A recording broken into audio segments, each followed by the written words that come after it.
Hi friends. నమస్తే. ఎద్దనపూడి సులోచనారాణి గారి జీవన తరంగాలు నెక్స్ట్ పార్ట్ చూద్దాం. అనంత్ కాలేజీలో వక్తృత్వ పోటీల్లో ప్రథమ బహుమతి లభించింది. ఆ సందర్భాన్ని పురస్కరించుకుని రోజాకి గ్రాండ్‌గా పార్టీ ఇస్తానన్నాడు.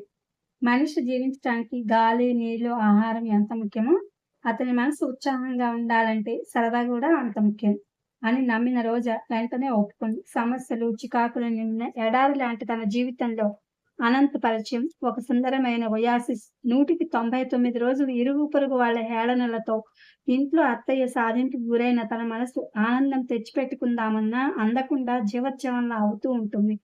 అలా నీరసంగా, జీవం లేనట్టుగా ఉన్న మనసుకి అనంత్ అప్పుడప్పుడు ఇలాంటి సరదాలు కల్పించి ప్రాణం పోస్తుంటాడు. తన ఈ నిర్భాగ్య జీవితంలో అపురూపంగా దొరికిన ఈ అవకాశాన్ని అర్థం లేని నమ్మకాలతో చేజార్చుకోవడం రోజాకి ఏమాత్రం ఇష్టం లేదు. అది కేవలం మూర్ఖత్వమే అవుతుందని రోజా ఉద్దేశం. అదీ కాకుండా అనంత్ చాలా మంచివాడు. ఇన్ని రోజులు ఇంత పరిచయంలో, ఇంత సన్నిహితంగా వచ్చినా కూడా ఒక్కనాడు కూడా అతను మాటల్లో కానీ, చేతల్లో కానీ హద్దు మీద ప్రవర్తించలేదు. వికార చేష్టలు ప్రదర్శించలేదు. లోకులంతా అతనితో తనకున్న పరిచయాన్ని గురించి కథలు కథలుగా చెప్పుకుని గుసగుసలాడడం, హేళన చేసి వెక్కిరించడం కాస్త ఎదురవుతే ఈటెల్లాంటి మాటలతో నిర్దాక్షిణ్యంగా గాయం చేయడం రోజాకి తెలియంది కాదు.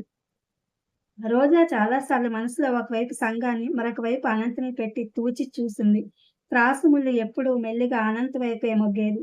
ఏ విధంగా తనకి సాయపడకపోయినా కాస్త సంధి దొరికితే చాలు అవమానించడానికి, పరాభవించి పకపకలాడడానికి అహర్నిశలు వేయి కళ్ళతో వెదికే సంఘాన్ని తను ఎందుకు లక్ష్యపెట్టాలి? ఆ విధంగా నిర్లక్ష్యం, మొండివాదన పెంచుకునేసరికి రోజాలో ఉన్న కాస్తో కూస్తో జంకు కూడా పోయింది. హైదరాబాద్‌లోనే ఈ మధ్యనే పూర్తి పాశ్చాత్య పద్ధతిలో అత్యంత అధునాతనంగా అప్సరా అనే హోటల్ కట్టారు. రోడ్డు మీదకి అది కనపడే తీరు, లోపలికి వెళితే ఉన్న సౌకర్యాలు, దానిలో వేసి ఉన్న ఫర్నిచర్, అందంగా, అద్భుతంగా ఉన్న ఫ్యామిలీ రూమ్స్ ఇవన్నీ చూసి రోజా ముగ్ధురాలైంది. నీలం వెల్వెట్ బంగారు రంగు అంచు కలిగి ఆనుకోవడానికి సులభంగా కాస్త వెనక్కి వంగినట్టు ఉన్న ఆ కుర్చీలను చూడగానే చిన్నపిల్లలా సంబరపడిపోతూ అబ్బా! ఎంత బాగుంది అంది. రోజా కళ్ళల్లో ఆ ఉత్సాహం, మెరుపు చూడడం అనంత్‌కి చాలా సరదా. భగవంతుడు దయ తలిస్తే, రోజా తనని గుర్తించి అంగీకరించితే రోజాని ఈ భూగోళమంతా తిప్పి చూపించాలని ఆశ అతని ఆంతర్యంలో గూడు కట్టుకుని ఉంది. తనంతట తానుగా కాక రోజాయే తన దగ్గరికి రావాలని వాంఛిస్తున్నాడతను. అతనికి ఏది తెలిసినా తెలియకపోయినా ఒకటి మాత్రం బాగా తెలుసు. రోజా ఉద్దేశ్యం తెలియకుండా ఒక అడుగు తన ముందుకు వేశాడా, రోజా 10 అడుగులు వెనక్కి పారిపోతుంది. ఒంటి మీద ఏమాత్రం స్పృహ ఉన్నా అలాంటి అవకాశం రానివ్వదు. అందుకే అతను ఓపికగా రోజా మిత్రుడిలాగా ప్రవర్తిస్తున్నాడు. ఎన్నో సార్లు రోజాను దగ్గరికి లాక్కోవాలని, నేను నీవాడినని చెప్పి నువ్వు నాదానివి కమ్మని కోరాలని ఎంత తీవ్రంగా అనిపించేది. అలా అనిపించిన క్షణంలో తన మనసు అదుపు తప్పిపోతుందని తెలిసిన సమయంలో అనంత్ చటుక్కున రోజాతో చెప్పనైనా చెప్పకుండా అక్కడి నుంచి వెళ్ళిపోతాడు. రోజాకి ఇవేవీ తెలియవు. అతను అలా వెళ్ళడంతో మొదలు 1, 2 సార్లు ఆశ్చర్యపోయినా, కంగారు పడినా తర్వాత అది అతనికో అలవాటని, చటుక్కున ఎక్కడో ఏదో చేయాల్సిన పని గుర్తుకొచ్చి ఉంటుందని సరిపెట్టుకునేది. ఈ రోజు కూడా అంతే. రోజా కళ్ళల్లో తారకలు మెరుస్తుండగా చిన్నపిల్లల విప్పారిన నేత్రాలతో అందంగా, అమాయకంగా ఆ హోటల్‌ని పరిశీలిస్తుంటే అతనికి ఒక్కసారిగా ఆ సౌందర్యాన్ని దగ్గరికి లాక్కుని గుండెలకి హత్తుకోవాలనిపించింది. సాధారణంగా ఎప్పుడూ చిరకత్తిలా చురుగ్గా, వాడిగా, నిర్లక్ష్యంగా ఉంటుంది రోజా. ఎప్పుడో గాని ఇలా అమాయకంగా తన్ని తాను మరిచినట్లు ఉండదు. అనంత్ మొదటే రిజర్వ్ చేసి ఉండటంతో బేరర్ వచ్చి ఇటు రండి అంటూ ఫ్యామిలీ రూమ్‌లోకి తీసుకెళ్లాడు. ఏం తిందామంటావ్? మెనూ కార్డ్ తీసి చూస్తూ అడిగాడు అనంత్. భోజనం రెడీగా చెప్పింది రోజా. ఇంత మంచి హోటల్‌లో సాంబారు, కొబ్బరి పెరుగు పచ్చడి లాంటివి ఇంకెంత రుచిగా ఉంటాయో ఊహిస్తూ అనంత్ నుదురు చిట్లించాడు. అబ్బా! ఎప్పుడు చూచినా లంకణాల మనిషి. పథ్యం కోసం ఎదురు చూచినట్లు మాట్లాడతావు. ఆ భోజనం ఇక్కడ దొరకదు. సరే నువ్వే చెప్పు బుద్ధిమంతురాల్లా అంది రోజా. అనంత్ మెనూ కార్డ్ తీసి చూస్తూ చెప్తుంటే బేరర్ చెవిలోంచి పెన్సిల్ తీసి కాగితం మీద నోట్ చేస్తున్నాడు. రోజా చెవి ఒగ్గి ఒక్క అక్షరం కూడా పొల్లుపోకుండా వింది. అనంత్ చెప్తున్నాడు. టమాటా సూపు, వెజిటబుల్ పలావ్, 2 కర్రీస్, తందూరి రోటి, fruit salad, ice cream. Bearer వెళ్ళిపోగానే రోజా కంగారుగా అడిగింది. అనంత్ ఇవన్నీ శాకాహారమేనా? శాకాహారమే సరేనా? నవ్వుతూ సమాధానం ఇచ్చాడు అనంత్. రోజా అనుమానం తీరిన దానిలా నిశ్చితంగా వెనక్కి ఆనుకుని కూర్చుంది. కొద్దిసేపు ఇద్దరి మధ్య హోటల్‌కి ఎంత ఖర్చయి ఉంటుంది? ఎంత రాబడి ఉంటుంది? ఎంత లాభం వస్తుంది? మొదలైన విషయాల మీద చర్చ జరిగింది. బేరర్ ప్లేట్స్ తెచ్చి ఇద్దరి ముందు పెట్టాడు. అనంత్ నాప్కిన్ ఒళ్ళో పరుచుకుంటూ హఠాత్తుగా అన్నాడు. రోజా, మా విజయ్ నిన్ను చూశాడు. నన్నా? మీ విజయ? ఎప్పుడు?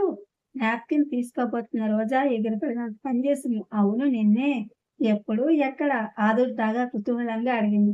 ఆ రోజు పార్కులో కూలింగ్ గ్లాసెస్ పెట్టుకుని ఒడ్డు పొడుగ్గా హుందాగా ఉన్న వ్యక్తి విజయ్ అని తెలిసిన తర్వాత ఇంకోసారి దగ్గరగా అతన్ని చూడాలని రోజాకి చాలా కోరికగా ఉంది.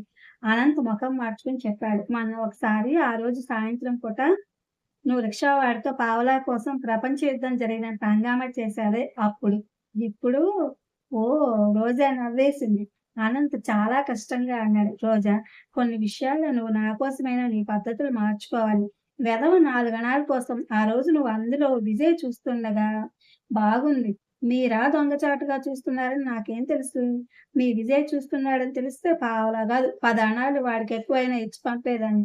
అయినా నీకిదేం బుద్ధి? సరాసరి మా ఇంటికి రాకుండా భలేవాళ్ళు మీరు.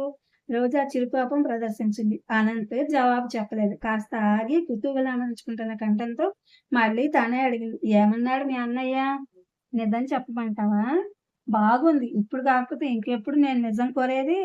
నువ్వు రాక్షసిలా ఉన్నావన్నాడు. నీతో నేను పరిచయం పెంచుకుంటే కొరువుతో తలగొక్కున్నట్లే అన్నాడు. ఏమాత్రం బుద్ధున్నా తక్షణం నీ స్నేహానికి స్వస్తి చెప్పమన్నాడు. రోజా నిఠారుగా కూర్చుంది. ముఖం ఎర్రబడింది. గుండెల్లో మండిన కోపాన్ని నిగ్రహించుకుంటూ నవ్వు తెచ్చిపెట్టుకుంటూ భేష్! ఆ కాస్త పరిచయంతోనే అంత బాగా చెప్పగలిగిన మీ విజయ్ తెలివితేటలు నేను అభినందిస్తున్నాను. అందుకే నిజం చెప్పమంటావా అని నేను మొదటే అడిగింది. వాడెలా అంటే నాకేం నేను లక్ష్యపెడతానా సముదాయింపుగా అన్నాడు అనంత్.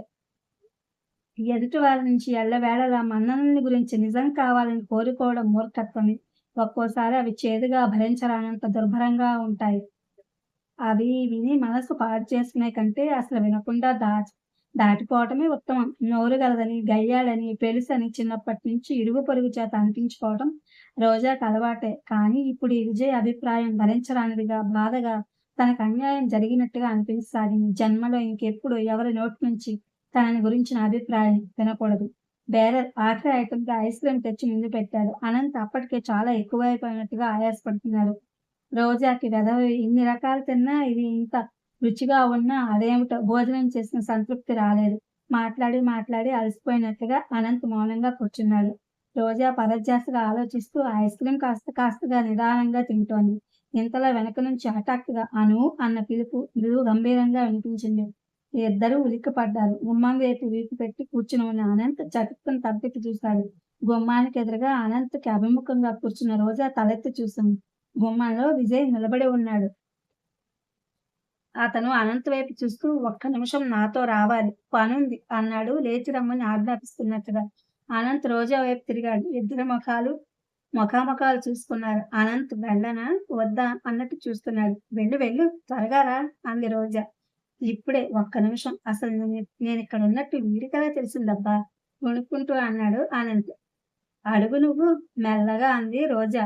అనంత్ లేచి వెళ్ళాడు. రోజా అతి మెల్లగా ఐస్ క్రీమ్ తింటోంది. 10 నిమిషాలు గడిచినాయి. రోజాకెలాగో ఉంది. ఎంతో అందమైన ఈ అనుభవంలో విజయ్ రాక అపశృతిలా అనిపించింది. విజయ్‌తో పాటు తనని గురించి అనంత్‌తో అన్న మాటలు కూడా గుర్తుకొచ్చాయి. తనని గౌరవంగా చూడని వారిని హీనంగా చూడడం రోజాకి అలవాటు. విజయ్ అంటే గౌరవం లేకపోగా నిరసనతో కూడిన అభిప్రాయం కలిగింది. ఇంతలో అడుగుల సప్పుడు వినిపించింది. అనంత్ వస్తున్నట్టున్నాడు. రోజా తలెత్తి చూస్తూ ఏమిటి ఇంత ఆలస్యం? ఏమన్నాడు మీ యముడు? రోజా చటుక్కున ఆగిపోయింది. కళ్ళు వెడల్పాయినాయి. చేతిలో స్పూన్ క్రిందకి జారిపోయింది. తిరిగొచ్చింది అనంత్ కాదు, Vijay. May I come in? అతి వినయంగా అడిగాడు విజయ్. రోజా ఇంకా అలాగే చూస్తోంది. రెండోసారి మళ్ళీ అడిగాడు విజయ్. రోజా సమాధానం చెప్పలేదు. తనని కాదన్నట్టు తలదించుకుంది. చేతిలోంచి కప్పులోకి జారిపోయిన చెంచాను తీసుకుని మళ్ళీ నిదానంగా ఐస్ క్రీమ్ తినసాగింది. విజయ్ సరాసరి లోపలికొచ్చి అనంత్ ఖాళీ చేసి వెళ్ళిన కుర్చీలో కూర్చున్నాడు. రోజా నిటారుగా కూర్చుంది. ఎక్స్‌క్యూజ్ మీ అంటూ రోజా మోచేతిని దగ్గరగా ఉన్న మెనూ కార్డ్ తీసుకుని చూసి బేరర్ రాంగానే స్ట్రాంగ్ కాఫీ 1 అని ఆర్డర్ ఇచ్చాడు. బేరర్ వెళ్ళిపోయాడు. రోజాకి ఎలాగో ఉంది. విజయ్ కళ్ళకి కూలింగ్ గ్లాసెస్ ఉండడం వల్ల అతని ముఖంలో ఎలాంటి భావం ఉందో గుర్తించడానికి వీలు కావడం లేదు. కళ్ళెత్తి సూటిగా అతని వైపు చూడకపోయినా అతను తనని నిస్సంకోచంగా నకసిక పర్యంతం పరిశీలిస్తున్నాడని తెలుస్తూనే ఉంది.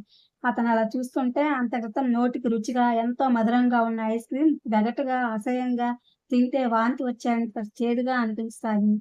నా పేరు విజయ్. అనంత్ నాకు తమ్ముడు. విజయ్ తనే మాటలు కల్పించుకున్నాడు. తెలుసు అంది రోజా. తెలుసా? ఎలా? కొద్దిగా ఆశ్చర్యంగా అడిగాడు. ఇదివరకు ఒకటి రెండు సార్లు అనంత్ దూరం నుంచి చూపించాడు. విజయ్ నిటారుగా కూర్చున్నాడు. అలానా? నాకు తెలియదు. వాడు నాకెప్పుడు చెప్పనే లేదు. అనంత్ చేసిన ప్రతి పని నీకు చెప్పాలా? లేదే. క్షణం ఆగి ఏం చెప్పకూడదని మీరు నేర్పుతున్నారా వాడికి? అన్నాడు. ఒకళ్ళు నేర్పితే నేర్చుకునే మనిషి కాదు అనంత్. థాంక్స్ వాడి గురించి అంత మంచి అభిప్రాయం ఉన్నందుకు. మంచి వాళ్ళని గురించి ఎప్పుడూ మంచి అభిప్రాయాలే ఉంటాయి. రోజా స్వభావమే అంత. కోపం కానీ, చిరాకు గాని కలిగితే మాటకు మాట తడుముకోకుండా చెప్పేస్తుంది. తనని రాక్షసు అన్న ఈ మనిషితో మర్యాదగా మాట్లాడాల్సిన అవసరం ఏమీ కనిపించలేదు రోజాకి. బేరర్ కాఫీ తెచ్చి విజయ్ ముందు పెట్టి వెళ్ళిపోయాడు. విజయ్ కూలింగ్ గ్లాసెస్ తీసి టేబుల్ మీద ఓ ప్రక్కగా పెట్టాడు. రోజా తెచ్చిపెట్టుకున్న సహనంతో నిర్భయంగా అతని ముఖం తీరుతెన్నులు గమనించసాగింది. అతని నుదురు విశాలంగా ఉంది. కనుబొమ్మలు తీరుగా ఉన్నాయి. జుట్టు మెత్తగా పక్కపాపిడితో చక్కటి క్రాఫ్‌గా ఉంది. షుగర్ తీసి కాఫీలో కలుపుకుంటూ అడిగాడు విజయ్. మీ నాన్నగారు ఏం చేస్తారు? ఏం చెయ్యరు. రోజా అన్న ఆ మాట విసురుని బట్టి అతను తలెత్తి చూశాడు. క్షణంసేపు ఇద్దరి కళ్ళు కలుసుకున్నాయి. విజయ్ చూపుల్ని రోజా ఆకట్టి నిలిపివేసిందో, రోజా చూపుల్ని విజయ్ పట్టి ఆపేశాడో ఇద్దరికీ తెలియదు. క్షణంసేపు తదేకంగా చూస్తూ అలాగే ఆగిపోయారు. 2 నిమిషాలు గడిచాయి. క్రమంగా చివరికి విజయ్ తనే చూపులు మరల్చుకున్నాడు. ఆయన్ని నేను కలుసుకోవాలి. ఎందుకు? పనుంది. ఆయన్ని మీరు కలుసుకోవాలంటే మీరు స్వర్గానికి వెళ్ళాలి. విజయ్ మళ్ళీ తలెత్తి చూశాడు. ఈసారి అతని చూపులతో తన చూపులు కలవకుండా జాగ్రత్త పడింది రోజా.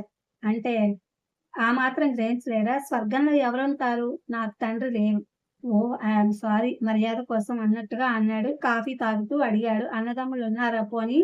ఉన్నారు. ఎంతమంది? ఒకడే. ఏం చేస్తాడతడు? ఏం చెయ్యడు. ఏం చేయడా? వయసెంత? 18. విజయ్ ఆశ్చర్యంగా చూశాడు. రోజాకి ఒళ్ళు మండుతోంది. అయితే ఏదో ఒకటి చేయాల్సిన వయసేనని చదువయిపోయిందా? అయిపోయింది. I see. మళ్ళీ నిశ్శబ్దం ఏర్పడింది. విజయ్ కూడా చిరాకు రేకెత్తుకొస్తోంది. మొదట అతను ఇక్కడికి వచ్చే ముందు ఈ అమ్మాయితో మంచి చెడ్డలు మాట్లాడి అనంత స్వభావం, అతని స్థితి చెబుదామనే వచ్చాడు. నొప్పించకుండానే. ఇది ఫ్రెండ్స్ అద్దనపల్లి సులోచనారాణి గారి జీవన తరంగాలు. Thank you for watching.